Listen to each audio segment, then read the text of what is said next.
তখন তার ভিতরে এই সকল চিন্তা চেতনা শুরু হয়েছে, বুঝছেন? তো মূলত বিষয় হচ্ছে যে আল্লাহ তারা পরিচয় করে দিলেন মানুষকে কিসের প্রতিনিধিত্ব। এখানে কিন্তু প্রতিনিধিত্ব যাকে প্রমাণ করে দিলেন বা খলিফা দিলেন, সেটা কিন্তু আল্লাহর পক্ষ থেকে। এখন আপনি যদি পরপর দেখেন, তাহলে আপনাকে একটা আয়াত দেখতে হবে। এই দেখেন আল্লাহ তাআলা বলেছেন মানুষকে আমি পৃথিবীর প্রতিনিধিত্ব দিয়েছি। মানুষটা কে ছিল? সেটা হচ্ছে সলিহিন। মানে অন্য অন্য জায়গাতে বলা আছে সে ছিল সলিহিন, সে ছিল মুরসালিন। তো অন্য জায়গাতে যদি দেখি সূরা নূর, এটা হচ্ছে কোরআনুল কারীমের ২৪ নম্বর সূরা, আয়াত নাম্বার হচ্ছে ৫৫। আল্লাহ তাআলা নিজেই ওয়াদা করেছেন যে আমি তোমাদেরকে প্রতিনিধিত্ব করব। কিরকম? কে ওয়াদা করছেন? আল্লাহ। সূরা ২৪ নম্বর সূরা ৫৫ নম্বর আয়াত। আল্লাহ তাআলা ওয়াদা করছেন যে আমি প্রতিনিধিত্ব করব তোমাদের। আচ্ছা, এই পর্যন্ত প্রতিনিধিত্ব অধিকাংশ অবস্থাটা কাদের হাতে থাকে? পৃথিবীর মানে ইসলাম বিদ্বেষী অর্থাৎ কুফর শক্তির কাছে কিন্তু থাকে। এখন কথা আসে যে আল্লাহ তাআলা দিতে চাইলে কিন্তু কেন? তা সব সময় আমরা যদি দেখি অধিকাংশ সময় তাদের হাতেই থাকে। কত বছর আমরা অল্প কিছু সময় পাই, কিছু অংশ করে পাই, কিন্তু বাকিটা কে পায়? তারপর কুফর শক্তিরা পায় না। এখানে দুটা জিনিস আপনি দেখবেন। একটা হচ্ছে যে ইবলিস কোথাকার দায়িত্বে ছিল? প্রথমে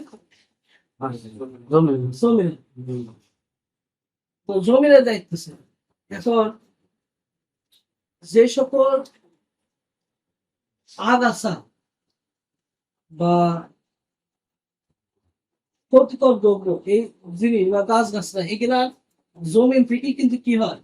বের হয়। তৈরি হয়। আর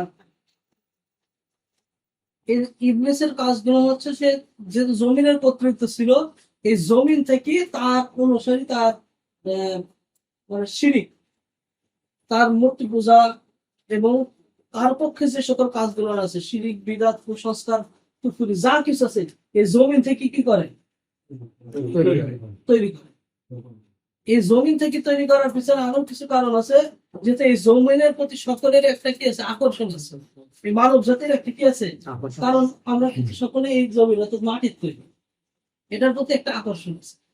আর এই ইবলিস এই আকর্ষণটাকে কাজে লাগায় এই পৃথিবীটাকে অল্প সময়ের মধ্যে মানুষের কাছে সবলে করতে।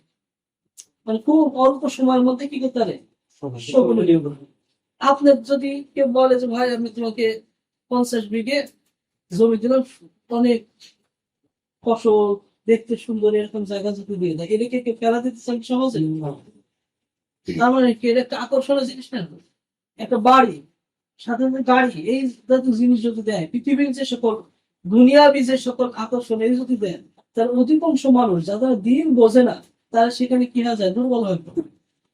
পৃথিবীর বুকে এখন পর্যন্ত এই বর্তমান সময় যদি আপনি হিসাব করে দেখেন, তাহলে দুনিয়ামুখী কতজন আছে আর আখিরাতমুখী কতজন আছে, চিন্তা করলে দেখবেন যে আখিরাতমুখী আছে কি খুবই সামান্য। এটা এখন কিন্তু অনেক আগ থেকে। কারণ এই পৃথিবীর থেকেই ফিতনা, পৃথিবীর থেকেই বিশৃঙ্খলা তৈরি হয় এবং কুফর, শিরিক যা কিছু আছে পৃথিবীর থেকে তৈরি হয়। তখন আল্লাহ তাআলা কি করেন? আসমান থেকে কি করেন? কাউকে না কাউকে পাঠায় দেয়। তার জন্য দেখবেন যাদেরকে পাঠানো হয়েছে তাদের সকলের ক্ষেত্রে আরসাল শব্দ ব্যবহার করেছে। নবীদের ক্ষেত্রে রিসালাত শব্দ ব্যবহার করেছে। রিসালা মানে কি? আরসাল হচ্ছে প্রেরণ করা, পাঠানো। তার পাঠানো হয়েছে, কোথাও থেকে কি করছে? পাঠানো হয়েছে। উনি ওখানে ওইভাবে উপস্থিত ছিলেন। তাই উপস্থিত ছিলেন না বলতে কি, এই মানুষটাই তো আমাদের মধ্যে থেকেই তো কাউকে না কাউকে এই দায়িত্ব নিয়ে দেন। কিন্তু পাঠানোটা বলতে কি, এই যেমন নবী মুহাম্মদ সাল্লাল্লাহু আলাইহি ওয়াসাল্লামকে উনি কিন্তু ৪০ বছর মানুষের মধ্যে ছিল, কিন্তু তারপরে এসে বলছে যে আমি পাঠাই দিচ্ছি। ৪০ বছর ছিল, ঠিক আছে, কিন্তু পাঠানোটা বোঝাইছে যে এই সরাসরি আল্লাহ রসুলকে যে পাঠাই দিচ্ছে কোনো গাড়িতে বা কোনো বিমানে চড়ে, এটা না। বোঝাইছে তার কাছে যে একটা ওহী পাঠাইছে আসমান থেকে, ওই ওহীটাই মূলত ভারত, অন্য কিছু ভারত।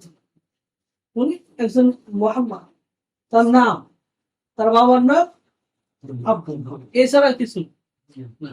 যখনই আল্লাহ তারা কি করছে, তার আগে কিন্তু কিছু ছিল না, এমনি স্বাভাবিক মানুষের মতন ব্যবসায়িক বা একটু ভালো ব্যবসায়িক বা ভালো ব্যক্তি সমাজের, কিন্তু যখন আল্লাহ তাআলার পক্ষ থেকে কি করছে, পাঠাই দিছে, কি ওহী পাঠাইছে, ওহীকে প্রেরণ করা হয়েছে, রিসালাত পাঠানো হয়েছে, রিসালাত দেওয়া হয়েছে, তখনই কি হয়ে গেছে, ওইটাই বলা হয়েছে আসমান থেকে কি করেছে পাঠানো। যখন আসমান থেকে পাঠানো হয়ে যায় তখন এই জমিনে যে সকল আগাছা, যে সকল ফিতনা, যে সকল ময়লা আবর্জনা আর যে সকল শয়তানি প্রমোদনা কুসংস্কার সব কিছু কি হয়ে যায়, দূর হয়ে যায়। কিভাবে দূর হয়ে যায়, ওই আগাছার অনেকগুলো ধাপ ফেলানো হয়, অর্থাৎ পা দিয়ে দাবায় দাবায় কি করে, লাঠি দিয়ে দাবায় দাবায় কি করে, ভাঙে না। বুঝতে পারছেন? যদি সাধারণ ভাবে ভাবতেছেন যে না এই আগাছাটা হচ্ছে, এই ক্ষতিকর জিনিসটা হচ্ছে, আমি একজন সৎ ব্যক্তি, ভালো ব্যক্তি, এই আগাছাটাকে আমি পানি দিয়ে যত্ন করে রাখি,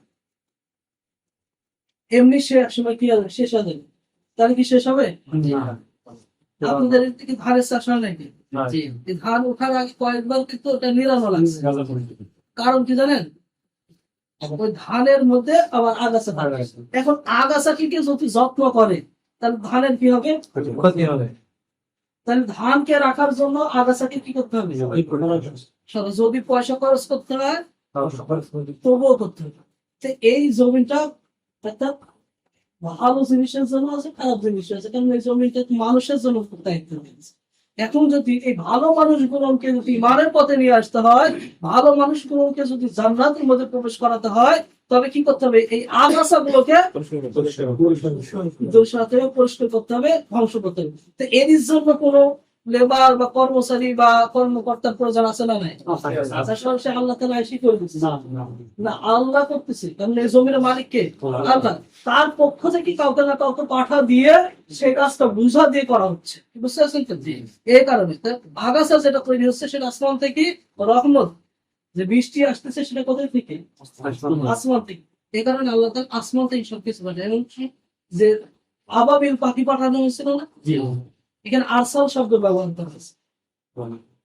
আরসাল ব্যবহার করা হয়েছে। এখন অনেকে বলতে পারে যে বাংলাতে প্রেরণ করা আর আরবিতে রিসালাত। তাহলে মাহমুদকে যদি আল্লাহ তাআলা প্রেরণ করে মাহাদির আগে, তাহলে তো প্রেরণের আরবি যদি আমরা করি তাহলে সে রিসালাত। তাহলে তার মানে ইনি কি রিসালাত নিয়ে আসতেছে? আসলে না।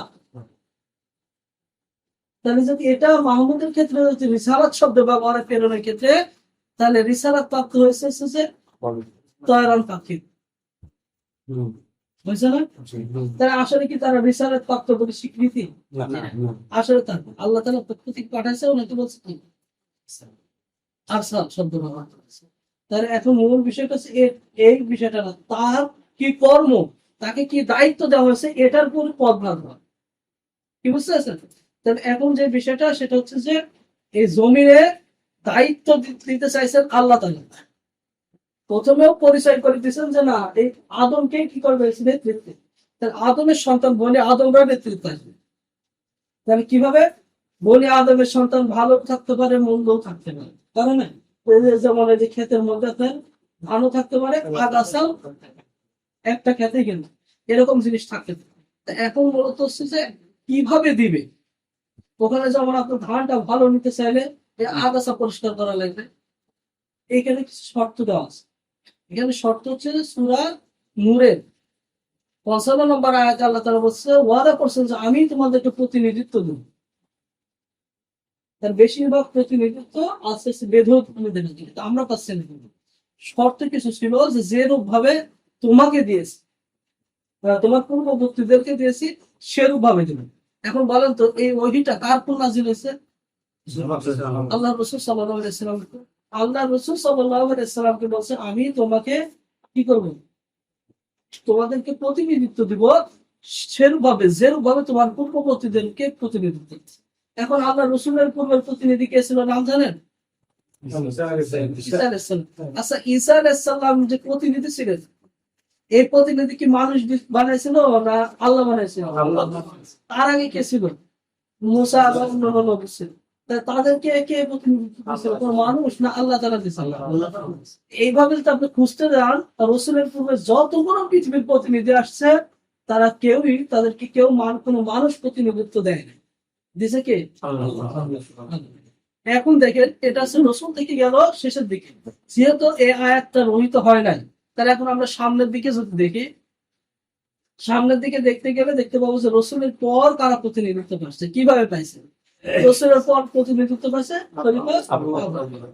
আচ্ছা, খলিফা আবু বকর রাদিয়াল্লাহু আনহু যখন প্রতিনিধিত্ব পাইলেন, তখন ওনাকে কে দিছিল বা কিভাবে দিছিল? আল্লাহ রসুল সাল্লাল্লাহু আলাইহি ওয়াসাল্লাম দিছিলেন। এর বিষয়ে অনেকগুলো কি আছে, বর্ণনা আছে। এবং উমর রাদিয়াল্লাহু আনহুর ক্ষেত্রে বর্ণনা আছে, উসমান রাদিয়াল্লাহু আনহুর ক্ষেত্রে বর্ণনা আছে, আলী রাদিয়াল্লাহু আনহুর ক্ষেত্রে বর্ণনা আছে। এই যে 30 বছর খিলাফত থাকবে, এই 30 বছর কিন্তু আবু বকর রাদিয়াল্লাহু আনহু থেকে কি আলী রাদিয়াল্লাহু আনহু পর্যন্ত কি আছে, শেষ হয়ে গেছে। তার 30 বছরের পর দেখবেন যে নবুয়তের আদলে যে খেলাফত সেটা আর নাই, আসছে কি রাজতন্ত্র, আসছে বংশীয় শাসন ব্যবস্থা, আসছে বংশীয় শাসন ব্যবস্থা খিলাফার কোনো অংশ না, বরঞ্চ তাদের মধ্যে একটা দিক ছিল যে তারা কোরআনের বিধান কায়েম করতো। যেমন আরবের একটা বিষয়, আরবে যদি আমার জানা মতে এখনো যদি কেউ চুরি করে তাহলে তার হাত কাটে, তাই না? যদি জিরা করে তাহলে তাকে কি করবে, রজমের ব্যবস্থা করবে। কিন্তু আর সামনে গেলে কি হবে সেটা বলতে চাচ্ছে না, কিন্তু ইদানিং চলেছে কিছুদিন পূর্ব পর্যন্ত। এখন দেখা যাচ্ছে যে তার মানে কি ওনার ওই আরব শাসন ব্যবস্থাকে আপনি কি এখন বলতে পারবেন যে এটা খলিফা বা এটা খেলাফত? তার মানে কি ওই আরবের শাসন ব্যবস্থার অংশটুকু তারা রাখছে, বাকি সকল কিছু বর্জন করছে। বুঝতে পারছেন? বাকি সকল কিছু কি করছে, বর্জন করছে। সবচেয়ে মূল যে বর্জন করছে সেটা হচ্ছে তাকওয়া। এবং তারা যে শাসন ব্যবস্থা রাখছে সেটা হচ্ছে টিকে থাকার জন্য। বুঝতে পারছেন? তো মূল যে বিষয়টা আমাদেরকে, এরপর যদি দেখেন তারপরে উমর বিন আব্দুল আজিজ, তার ক্ষেত্রেও কিন্তু আপনি যদি উমর বিন আব্দুল আজিজের একটা বই পড়েন, তাবিঈদের জীবন কথা, তাবিঈদের জীবন কথাগুলো একটা গ্রন্থ আছে, এটা যদি পড়ে দেখেন তাহলে একাধিক আসার বর্ণনা হয়েছে যে উমর বিন আব্দুল আজিজ ইসলামী রাজনীতি নেতৃত্ব দেয়। তাহলে দেখেন এরই পর উমর বিন আব্দুল আজিজের নেতৃত্বকে কিন্তু বলা হয়েছে কি এটা সৎ নেতৃত্ব এবং যোগ্য নেতৃত্ব। তারপরে আর একটাও কিন্তু আসে না, আসা এখন যদি দেখা যায় তাহলে খলিফা মাহাদির আগে আর কোথাও কিন্তু ওই নবুয়তের আদলে কোনো খেলাফতের ব্যবস্থা হয়নি, হচ্ছে না, আগামীতে হওয়ার সম্ভাবনা নাই। কারণ খলিফা মাহাদিকে আল্লাহ তাআলা খলিফা বানান, তারপর থেকে আবার খলিফা শুরু হবে এবং অন্যদেরকে যেভাবে আল্লাহ তাআলা বানিয়েছে সেভাবে কি করবেন, খলিফা অন্যদেরকে বানাবেন এর আগে। তাহলে এখন আমাদের কথা হচ্ছে তাহলে খলিফা মাহাদি আসার আগ পর্যন্ত আমাদেরকে খেলাফত চাওয়া বা খেলাফতের আকাঙ্ক্ষা রাখা বা খেলাফত প্রতিষ্ঠার প্রচেষ্টা করা দরকার আছে না নাই? যদি অনেকে বলতে পারে যে তার খলিফা মাহাদির সময় আসলে যে খেলাফত হবে, তাহলে আমাদের এখন আমরা এত প্রচেষ্টা করি লাভ কি? এটা আসলে কি হবে, এটা ভুল সিদ্ধান্ত হবে। কারণ কি জানেন, মানুষ সৃষ্টির আগে কিন্তু আল্লাহ তাআলা রিজিকের ব্যবস্থা রাখছেন। আবার এমন আছে কে জান্নাতে যাবে সেটার উল্লেখ আছে, কে জাহান্নামে যাবে সেটার উল্লেখ আছে। আলী রাদিয়াল্লাহু আনহু আল্লাহ রাসূলকে বললেন যে ইয়া রাসূলুল্লাহ, যদি তাই থাকে তাহলে আমরা সালাত আদায় করবো বা এই দিনে অন্য আমল করবো, এটা কেন? তাহলে সবাইকে বলে যে না করতে। আল্লাহ রাসূল সাল্লাল্লাহু আলাইহি ওয়াসাল্লাম বলেন যে না, আমি কি বুঝতে পারছেন? তার মানে কি খলিফা মাহাদির আগমনের পূর্বে আমাদের সকলের চেষ্টা প্রচেষ্টা থাকতে হবে। খিলাফত বিশ্ব ব্যবস্থাপনা মুসলিমদের হাতে না আসলেও কি হতে পারে, ইমারত তো আনতে হবে, মুসলিম শাসন ব্যবস্থা তো আনতেই হবে। বুঝতে পারছেন? এর জন্য প্রাণপণ প্রচেষ্টা করতে হবে। তো এখন যে বিষয়টা দরকার সেটা হচ্ছে যে আসি বা যারা এই নেতৃত্বে যাবে তাদের আল্লাহ রসুলের পক্ষ থেকে, যেহেতু আল্লাহর পক্ষ থেকে কোনো ইয়া থাকবে না, আপনার তাদের স্বীকৃতি বিষয়টা লিখিত কোনো স্বীকৃতি থাকবে না। যদি আল্লাহর পক্ষ থেকে থাকে তাহলে তো এটা কোরআনেই থাকবে, আর কোরআনে থাকা মানে কি অনেক বড় কিছু না। কিন্তু আল্লাহ তাআলা সেটা না বলে আল্লাহ তাআলা হাদিসের মাধ্যমে রসুলের কাছে পৌঁছাইছে। আল্লাহ রসুল সাল্লাল্লাহু আলাইহি ওয়াসাল্লাম সেটা তার জবানি দ্বারা আমাদের কাছে কি করছে প্রসেস। সুতরাং এটা বুঝতে হবে কোরআনে আসে নাই, কিন্তু রসুলের মুখ দিয়ে আসছে। এখন এদিন পর যারা আসবে তারা হচ্ছে আমিন, আর কোরআন আসলে তো তাদের কোনো নবী মানে নাই, বুঝতে পারছেন? তাহলে যারা আসবে তাদের ব্যাপারে কি থাকা লাগবে, দলিল থাকা লাগবে, পরিচয় পত্র থাকা লাগবে। তাহলে কি করা যাবে, এই দিনের জন্য কাজ করে আমরা সফল হতে পারবো। তবে তাছাড়া ততদিন পর্যন্ত আল্লাহ পর্যন্ত ব্যক্তিগণ আসতেছে, তার সেই ততদিন পর্যন্ত যদি আপনি বসে থাকেন চুপ করে যে এরা আসলে করবে, এটা কখনো যুক্তিসঙ্গত বিষয় হবে না। তাহলে কিভাবে করবেন, এর কিছু পদ্ধতি দিচ্ছে। আল্লাহ প্রদত্ত ব্যক্তি আসলেও এর পদ্ধতি থাকবে, আল্লাহ প্রদত্ত ব্যক্তি না আসলেও থাকবে। বরং আল্লাহ প্রদত্ত ব্যক্তি না আসা পর্যন্ত আল্লাহ তাআলা আল্লাহর পক্ষ থেকে সেই ব্যক্তিকে পাঠানো যতক্ষণ পর্যন্ত সেই পদ্ধতিটা জমিনে থাকে। যেমন ভাই একটা কথা বলবো যে আসলে যদি আলেম ওলামারা এই অবস্থাতে থাকতো দিন কায়েমে, তাহলে মাহমুদ ভাইকে পাঠানোর প্রয়োজন ছিল না। আসলে কথাটা কি আছে, যুক্তি আছে এবং কথাটা সঠিক। এই কারণে সঠিক যে আপনি দেখতে পাবেন যে দিন কায়েম যে করতে হবে, দিন কায়েমের প্রচেষ্টা করতে হবে। এটা ঠিক যে আল্লাহ প্রদত্ত ব্যক্তি ছিল নাকি আমরা বসে থাকবো, না, বসে থাকার কিন্তু সুযোগ নেই। কিন্তু যেভাবে আল্লাহ রসুল করছে, যেভাবে সিরাতে পাওয়া যাচ্ছে সেইভাবেই করতে হবে। যদি না করেন, আহলুল সুন্নাহ জামাতের আকীদার একটা হাদিস আছে, এখানে বলা আছে যে আল্লাহ রসুল সাল্লাল্লাহু আলাইহি ওয়াসাল্লাম বলছেন পৃথিবীর মানুষ ইহুদি খ্রিস্টানরা 72 ভাগে বিভক্ত হয়েছে। আমার উম্মতের মধ্যে 73 ভাগ হবে, 73 ভাগের মধ্যে 72 ভাগ জাহান্নামে যাবে, আর বাকি একটা ভাগ কোথায় যাবে, জান্নাতে। এখন সাহাবীরা সবাই কৌতূহলী জিজ্ঞেস করলেন, ইয়া রাসূলুল্লাহ, এই এক ভাগ কারা, মানে এই একটা দল কারা? এখানে কি বলছিল যে না এটা ইমাম মাহমুদের কাফেলা বা জামাত ইসলাম বা তাওহীদ জামাত, হেফাজতে ইসলাম, আনসার আল ইসলাম, এই কথা বলছে না। বলছে যে আমি এবং আমার সাহাবীগণ যে পথে আছে এই পথে। কি বুঝতে পারছেন? অর্থাৎ আল্লাহ রসুল যেভাবে চলছে এবং সাহাবীরা যে পথে চলছে সেই পথে চলতে হবে, এটা হচ্ছে সিরাতে। এখন দেখতেছেন কি যে এই সময়ে ইসলাম প্রতিষ্ঠার জন্য যে রাস্তা, সেটা হচ্ছে যে বাইসি নেওয়া হয়েছে গণতন্ত্র। তাদের যদি এই বিষয়ে কথা বলা হয়, তারা কেউ বলে না যে তাদের পদ্ধতিটা হারাম, এটা স্বীকার করে। জামাত ইসলামের নেতা বলেন, সব মনার নেতারা বলেন, এরা স্বীকার করে এটা কি ঠিক না, হারাম, এটা কিন্তু স্বীকার করে। একাধিকবার স্বীকার করেছে, বুঝতে পারছেন? তো হারাম, তাহলে হারাম বুঝার পর কেন করতেছে? তখন কাছে এটা হচ্ছে পরিস্থিতি, এটাই পরিবেশ, এটা ছাড়া ভিন্ন কোনো পদ্ধতি নেই। আপনারা হয়তো জানেন যে যখন তুরস্কে এরদোগান শাসন ক্ষমতাতে আসছিল, তখন আমাদের বাংলাদেশে জামাত শিবিরের পক্ষ থেকে একটা বিশাল আনন্দ, আমরা ঘরোয়া মিটিং বা মিষ্টি খাওয়া এইগুলো কিন্তু হয়েছে তুরস্কে যখন এরদোগান আসছিল। তবুও গোপন থাকলো সে জামাত ইসলাম বা আসছে হাফেজে কোরআন, তখনও গোপন ছিল। তারপরে একদিন কি হলো, সে ক্ষমতাতে আসার পর বাসে চড়ে, মানে পাবলিক বাসে চড়ে দাঁড়া থেকে সে রাষ্ট্রীয় কাজের জন্য বিভিন্ন জায়গায় যাওয়া শুরু করলো। এই কাহিনীটাও অনেকে জানতে পারে। তারপরে জানাজানি হলো এবং এই জামাতের পক্ষ থেকে আমাদেরকে বলা হলো যে দেখো আসলে যে যদি ইসলাম ক্ষমতাতে আসে তাহলে কি হতে পারে, আসলে ব্যক্তিগত কোনো গাড়ি প্রয়োজন বাঁধে না বা রাষ্ট্রীয় কোনো কাজের জন্য এগুলো হবে না। সে ব্যক্তিটা কে জানো, কে? জামাত ইসলামের এবং হাফেজের, বুঝতেছেন? এখন দেখেন যে গণতান্ত্রিক ভাবে নির্বাচন করে শাসন ক্ষমতাতে আসে, রাষ্ট্রীয় ক্ষমতা টিকে থাকা যায়, সম্ভব।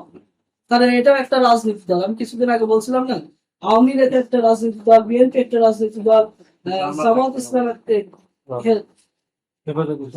জাতীয় পার্টি একটা রাজনৈতিক দল, এনসিপি একটা রাজনৈতিক দল, অনুরূপ ভাবে জামাত ইসলামের কি একটা রাজনৈতিক দল।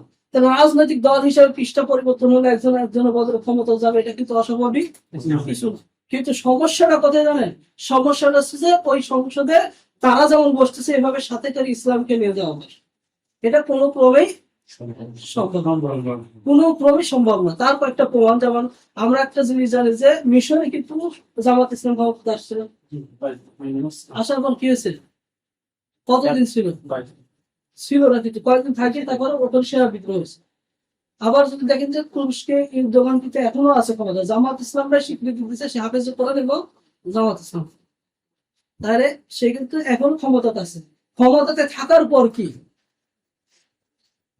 ক্ষমতাতে থাকার পর একটা একটা করে পরিবর্তন আনা দরকার। এত বড় একটা রাষ্ট্র এবং বিশ্বের মধ্যে মুসলিম রাষ্ট্র, শক্তিধর রাষ্ট্রের মধ্যে একটা আছে তুরস্ক, এবং তাদের অন্তরে কিন্তু ব্যাপক একটা চেতনা আছে যে তারা ওই যে একবার শাসন করেছে, ওই শাসনের চেতনা কিন্তু আছে। আপনারা ওই চেতনা থেকে যদি চিন্তা করে দেখেন এবং আপনারা যদি দেখেন যে এটা হাফিজুল কোরআন এবং জামাত ইসলামী, তাহলে সেই ক্ষেত্রে দেখবেন যে সে সবচেয়ে বড় বিধর্মীদের একটা আছে যে কি বাহিনীর সাথে নেতৃত্ব পর্যায়ে আছে। সেই বাহিনীর নাম জানেন কি? এটা কি এদের কাজ কি জানেন? মানে কাজ হচ্ছে যুদ্ধ পরিচালনা করা, যেখানে তাদের পেশি শক্তি দেখানো দরকার সেখানে পেশি শক্তি দেখাবে। এই পেশি শক্তিটা কার? কোন মুসলিম রাষ্ট্রের পেশি শক্তি হিসেবে ন্যাটো আছে? কার জন্য আছে? আমেরিকা, বিশেষ করে আমেরিকা এটা গঠিত। তাহলে এখন যদি দেখেন যে ন্যাটো যেখানে বাহিনী পাঠাবে সেখানে তুরস্কের মুসলিম বাহিনী ওর মধ্যে যাওয়া লাগবে না? যাওয়া লাগবে। এখন যদি হামাস বলেন বা কাশ্মীরি বলেন বা অন্যান্য রাষ্ট্রে বলেন, মুজাহিদরা বলেন, এরা যদি কান্নাও করে যে আপনারা আসেন আসেন, আসতে পারে, অনেকের হয়তো ইচ্ছাও আছে, কিন্তু ইচ্ছা থাকা সত্ত্বেও ওখানে যাইতে পারবে না।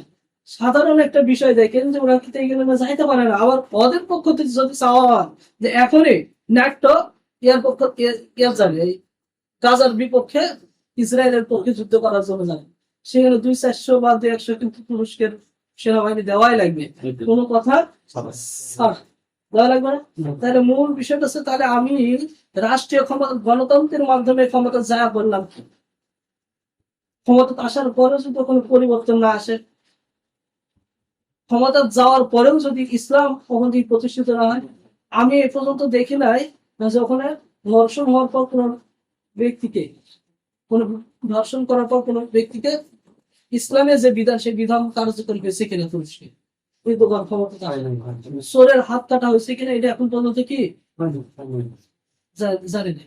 তারপরে এখন মূল বিষয়টা দেখেন যে আসলে এটা সম্ভব কিনা, মানে চোখের উপর একটা আছে দেখার জন্য উদাহরণস্বরূপ আসলে সম্ভব কিনা। তুরস্কের মতন শক্তিশালী রাষ্ট্র অনেক কিছু সে বানাতে পারে জানেন, তার প্রতি অনেক রাষ্ট্র আছে দুর্বল আছে, যে তার অস্ত্র শক্তি আছে এবং তার নিজস্ব প্রযুক্তিতে কিছু তৈরি করতে পারে, কিন্তু আমাদের বাংলাদেশে কি করবে, এই অবস্থা আছে না। তাহলে যেখানে তুরস্কের মতন একটা শক্তি গণতান্ত্রিক ভাবে শাসন ক্ষমতা যাওয়ার পর ইসলামকে সাথে নিয়ে যেতে পারে না, ইসলামকে ছুঁয়ে যাওয়া লাগছে। তাই বাংলাদেশে গণতান্ত্রিক ভাবে ইসলামী শাসন ক্ষমতা গেলে সে একাই যাওয়া লাগবে না ইসলামকে নিয়ে যাবে। তার আর একটা উদাহরণ যে আমাদের দেশে কিন্তু নিজামী সাহেব, উনি কিন্তু যখন মন্ত্রিত্ব পাইছে বা মন্ত্রিত্ব পাওয়ার পর কিন্তু আপনারা জানবেন যে খালেদা জিয়া জিয়াউর রহমানের ইয়া করছে, কবর জিয়ারত করছে, ফুল প্রদান করছে, কিন্তু বাধা আসে না, কারণ ওই সুযোগটা তার নাই, দেওয়া লাগছে, উপায় নাই তো, কারণ রাষ্ট্রে কাজ করতে গেলে। তো মূল বিষয় গণতান্ত্রিক সিস্টেমে গণতান্ত্রিক নিয়মে রাষ্ট্র ক্ষমতা যাওয়া সম্ভব,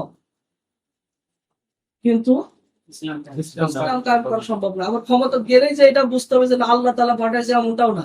এখন এই ইউক্রেন আর রাশিয়ার যুদ্ধ হচ্ছে, এখন রাশিয়া এখন পর্যন্ত এগিয়ে আছে, ইউক্রেন এগিয়ে আছে না, এখন ইউক্রেন সম্পূর্ণ দখল করে নিল রাশিয়া, বিজয় দিল কি আল্লাহ। তাহলে আল্লাহ তাআলা অবশ্যই রাশিয়াকে পছন্দ করে এবং আল্লাহর পক্ষ থেকে নুসরা দিয়ে রাশিয়াকে বিজয় করাইছে, এমনটা না। এটা একটা পৃথিবীর ধারাবাহিক একটা নিয়ম যে যার যেমন শক্তি সে লড়াই করে পারে যায়। কিন্তু নুসরাটা তো ওইটাই যে শাসন ক্ষমতাতে যাবে তাওহীদ নিয়ে, যে জীবন যাপন করবে তাওহীদ নিয়ে, পরিচালনা করবে তাওহীদ নিয়ে, শাসন ক্ষমতাতে যাবে তাওহীদ নিয়ে, শাসন ক্ষমতাতে বসে বিধান কায়েম করবে তাওহীদ দিয়ে এবং বিশ্ব পরিচালনা করবে, রাষ্ট্র পরিচালনা করবে এবং ইমারত প্রতিষ্ঠিত করবে তাওহীদ দিয়ে এবং মৃত্যুবরণ করবে তাওহীদ দিয়ে। কি বুঝতে পারছেন? এটা আল্লাহর নুসরা, এছাড়া আল্লাহর নুসরা না। কি বুঝতে পারছেন তো? আপনি কেমন নুসরা করলেন যদি মৃত্যুর আগে আপনার তাওহীদ হারা গেল, এটাও নুসরা না, যদি আপনি বিশাল সাম্রাজ্য পায় যান। কি বুঝতেছেন? বিশাল সাম্রাজ্য পাইলেন। এই সাম্রাজ্যকে ইসলাম কখনো আল্লাহর নুসরা বলে কি করেনি, স্বীকৃতি দেয়নি। ওই সাম্রাজ্যের সাথে যদি তাওহীদ থাকে, ইসলাম থাকে, আল্লাহ তাআলার উপর নমনীয়তা থাকে, তার নাম হচ্ছে নুসরা। এছাড়া যদি কাউকে দেখেন বিজয় হলো, যদি কাউকে দেখেন যে সে এগিয়ে গেল, আসলে এটার নাম নুসরা না। কি বুঝতে পারছেন তো? এই কারণে আমাদের বুঝতে হবে যে আমরা শুরু করতেছি আমার ব্যক্তি জীবনটা যেন আমার তাওহীদ দিয়ে চলে। আমাদের যে কাফেলা যে আমরা সব কাজ করবো, এটা যেন কি দিয়ে চলে, তাওহীদ সেখানে থাকে, সিরাত যেন সেখানে থাকে। এবং আমরা যে ইসলামী শাসন ব্যবস্থা আনতে চাচ্ছি, সেই আনার ধারাবাহিকতাও যেন কি দিয়ে থাকে, তাওহীদ দিয়ে থাকে। এবং আনার পরেও যেন তাওহীদ দিয়ে থাকে। এবং আমাদের শেষ যে অবস্থা, অর্থাৎ মৃত্যু যেন তাওহীদ নিয়েই হয়। এটার নামই কি সফলতা, এটার নামই বিজয়, এবং এটার নামই হচ্ছে নুসরাত। আল্লাহ তাআলা আমাদের সকলকে কবুল করুন এবং বুঝে আমল করার তৌফিক দান করুন। আমাদের বিষয়টা হচ্ছে আমাদের অন্তরকে আরো শক্তিশালী করতে হবে এবং ধৈর্যকে আরো দৃঢ় হতে হবে। যেদিকে দেখতেছি না, এদিক গোটা এলাকা বিজয় হয়ে গেল, কিন্তু আমরা যেতে পারতেছি না, এটা নিয়েও পেরেশান হওয়া যাবে। বুঝতে পারছেন তো? সুতরাং আমাদের যাওয়ার যে শর্ত আছে, শর্তগুলো জানবেন। আল্লাহর পথে প্রতীক বলে একটা পরিলেখছেন, এই শর্তগুলো এটা আছে কিছু, এটা পড়ি দেখতে সত্য সব পূরণ হয়ে যায়। তারপরে আমি এটা করবেন যে ভাই যুদ্ধ তো শেষ হয়ে যাচ্ছে, আপনি যাচ্ছেন না, শর্তগুলো আগে দেখবেন। হ্যাঁ, আল্লাহ তাআলা আমাকে কবুল করুন। আসসালামু আলাইকুম।